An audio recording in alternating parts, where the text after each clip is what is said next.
Hey everybody. Today we're going to be talking about the First Triumvirate, a group of 3 rulers that take care of Rome. Oh my gosh, I don't know why my face won't ever move right. Okay, so the learning target is I can identify and describe the major aspects of the Roman Republic. We are still a republic at this point, not an empire yet. That's coming very soon because the republic starts falling apart. Even though Rome's armies are doing well, Rome had some serious problems at home. By 100 BC, the plebeian farmers were in trouble. Many could not work on their farms because they were in the army. They needed a huge army. And remember, the responsibilities of a citizen in Rome, whether you were a plebeian or a patrician, but there was just way more plebeians than patricians, is that you had to serve in the army. And when you have 2 wars going on at the same time, you kind of need a lot of people to be in the army.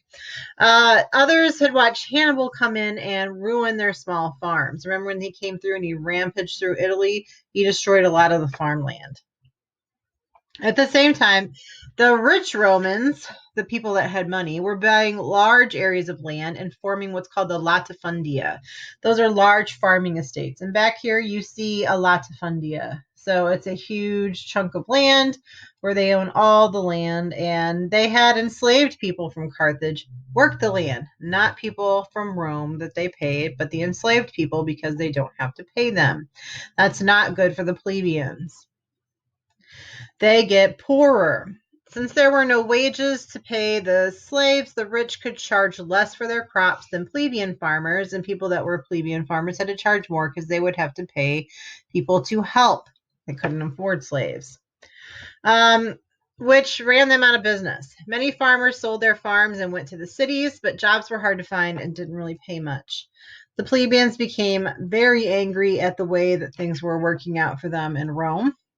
And Roman politicians thought because they might riot, and that would be bad because they have so many of them. If they rioted, there wouldn't be enough people to stop the riot. So in order to help the plebeians and hopefully prevent a riot, they gave the poor free food and shows which won the votes of the poor. 2 brothers who are Tiberius and Gaius Gracchus, you see back there, thought the poor should get their farms back. So they asked the Senate to take public land from the rich and give it to the poor. Let me get rid of this line down here. There we go.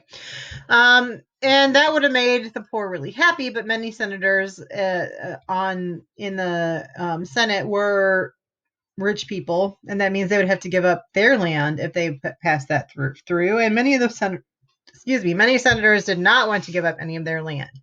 So in 133 BC, they killed Tiberius, and 12 years later, they killed Gaius Gracchus.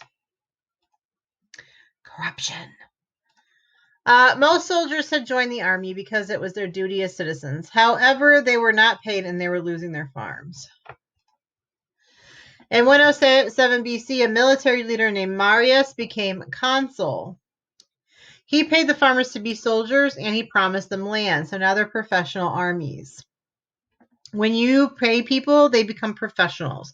But they no longer felt loyalty to Rome. They felt loyalty to the generals who paid them because they're giving them money. That becomes a problem later on. Having a loyal army gave a general a lot of power, and generals became politicians. They had their army work for them, not the state.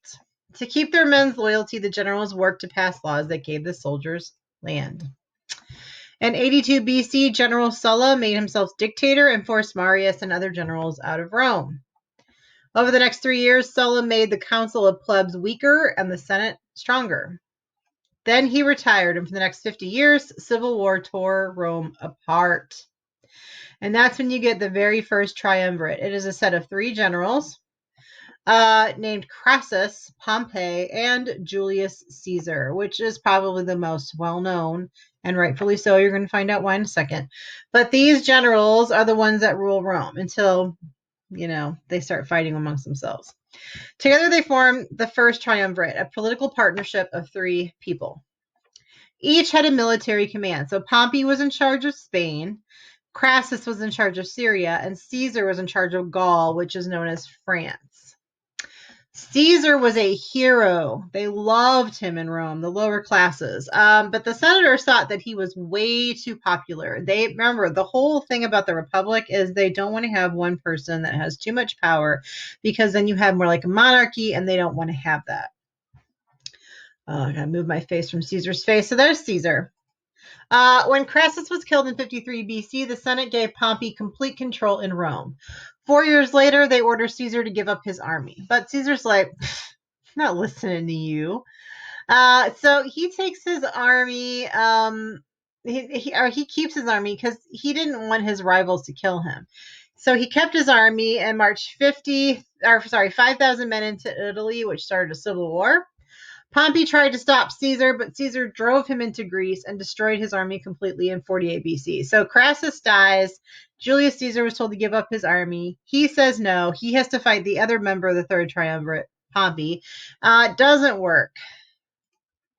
In 44 BC, Caesar made himself dictator for life. So remember, before Julius Caesar, the people decided that the way they work dictators is if there was a time of war, they would make one person in charge who would be able to make quick decisions in order to keep Rome safe, and he would keep power just long enough until the danger has passed, and then he would give it up. And Caesar made himself dictator for life, which is kind of like a king, really, if you think about it. He said, I'm going to stay in charge forever until I die. This broke the pattern of dictators ruling for only a short time. And if you can think about how people that are in like the other branches of government, like the Senate, would feel about this, not too happy. They don't want a king-like figure. Caesar, although he said, I'm going to stay as dictator and you don't get a say, and kind of like ruins the whole government system in a way, he did do a lot of good things for people. Here are some of his reforms. He emptied the Senate out and he put new members loyal to him. I don't know if that's a good thing or not. You don't have any checks and balances if you do that. He did grant citizenship to people in Rome's territories, and he started new colonies to provide land for the landless, so the people that didn't have land would now be able to own land, and to create more jobs. His reforms made him really popular with the poor. If they're a person giving you land and giving you jobs, you're going to be happy. He also created the Julian Calendar. The Julian Calendar is very, very similar to our calendar. It has 12 months, 365 days, and a leap year. And it was used in Europe until 1582. We have the step above the Julian Calendar called the Gregorian Calendar. The only difference is that we do not have leap years when the year is divisible, or the Julian Calendar does not have leap years when the year is divisible by 100. I don't know why, but that's how they did it. That's the only difference. So their calendar was, like I said, very, very, very similar to ours. All right. So as you can imagine, his reforms of making himself dictator for life and replacing people in the Senate that would be loyal to him, and basically doing everything that he can to be like a king-like figure, didn't make a lot of the rich people or the people in government very happy. His supporters thought he was a strong leader who brought peace to Rome, but his enemies feared he wanted to be king, like I said. He was told to beware of the Ides of March. Ides of March, and if you guys ask your parents about this, they probably would say that they've heard this before. But he was told to beware of the Ides of March. That means March 15th. But he was just like, okay, whatever. And on March 15th, because he didn't heed the warnings, he went to the Senate, where his enemies, led by Senators Cassius and Brutus. If you ever heard the phrase "et tu, Brute," it comes from this play of Julius Caesar by Shakespeare. I think that was a work of fiction that it was written. But the words "et tu, Brute" means "and you, Brutus," as they are violently stabbing him to death in the back, and he dies on the Senate floor. After Caesar was killed, the poor were not happy about this. They liked him. Another civil war breaks out. And then we start with the Second Triumvirate, which we will continue later. So, your job, let me see if I can get out of this. Where is the book? Here we are. Your job is to Dun, dun, dun, do this. You have to decide whether or not you think Julius Caesar is a hero or villain. And I'm going to be making a separate post just on this, but I want you to think. I'm going to put in a few links too so you can look. Do you think he was a good thing for Rome, or do you think he was really bad because he tried to be dictator for life, I guess? So you need to decide whether or not he's one or the other, and then you're going to drag this in. You're going to put a picture here. You're going to write some information. There's an example here, and I will give you more directions on that in a separate video that I can link right on this page. So I hope you have a great rest of your day. Have fun, make good choices, and see you soon. Bye.